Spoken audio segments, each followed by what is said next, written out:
so AMI Customs here, guys. What we got done here, this is the excess power super capacitor bank that will be going in the Black Nasty. My personal truck that I compete with and that I demo with that shows. So what I have here is the 2.85 excess power super caps. They're 3150 farads each. So this bank nets out 32,000 farads final capacitance at 15 volts if I overcharge each one of the cells. The way this thing is bussed together and connected, so when you see it from the back of the truck, this will be from wheel well to wheel well, just like the old capacitor bank that was in the truck that a lot of you are familiar with. I'll have windows here that say the Black Nasty, but this is what you'll see from the back of the truck. So visualize if you're at the back of the truck, this is the way it's going to look from the outside. All the connections for everything will be done down there at the far end, where you're only going to be able to see these two top bars, but all the wire will be behind all those capacitors. So the way that this is actually linked, if you come around to this side, all the bars at the bottom are negatives. So these are all going to have to be linked with several runs of 1/aught cable, and then they also have connections for my existing frame grounds, grounds from the alternators, amp grounds, all that kind of stuff. These are all going to be tapped, which this bar here is already done. So you can see it's threaded. So there'll be studs that will come up out of this bar, and then I'll just stack all my cables on there. Same with this one and this one. Now these two top bars are your positives. So these will have all the alternator runs, all the amp runs, all connected to them. Now, and then these also have to be linked as well. So the way this works is when you have a SUPERCAP bank, each one is rated at 2.85 volts. So to get the working voltage you want, which I'm after, 14.0 to 14.2, which is what these would charge at for their actual peak voltage, you have to alternate each cap. So it's negative down here, which is this bar, and then it's positive up here.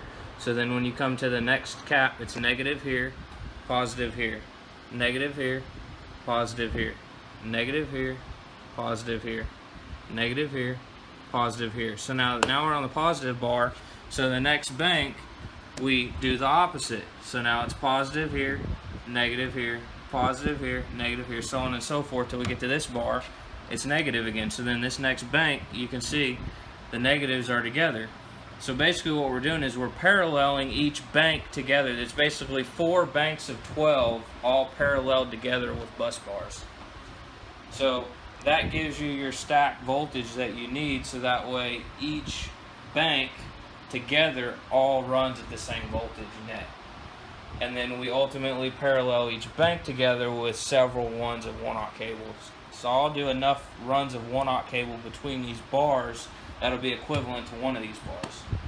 So that's kind of how it all connects together. I know a lot of people look at this and probably get confused. Some people who've done this understand it right away, but the general person who's not familiar with caps would look at this and kind of not understand how it all links together.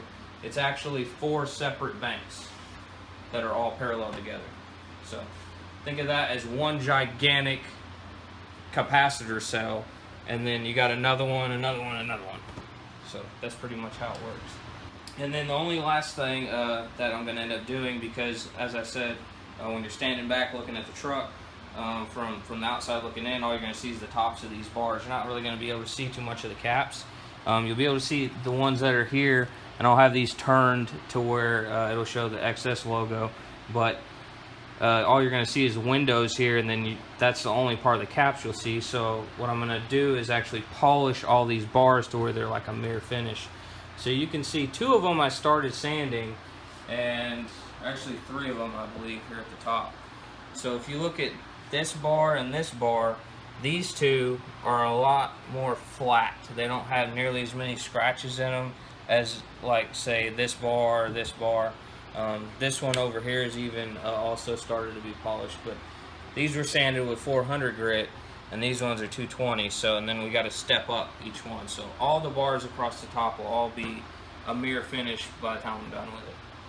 So that's it, guys. Hope that helped explain some of how this bank all works and operates, and we'll have it in the back of the truck soon and get some results on improvements, which I'm really excited to see how much better it does compared to the other bank, because my other bank was only around 13,000 farads and this one's 32,000.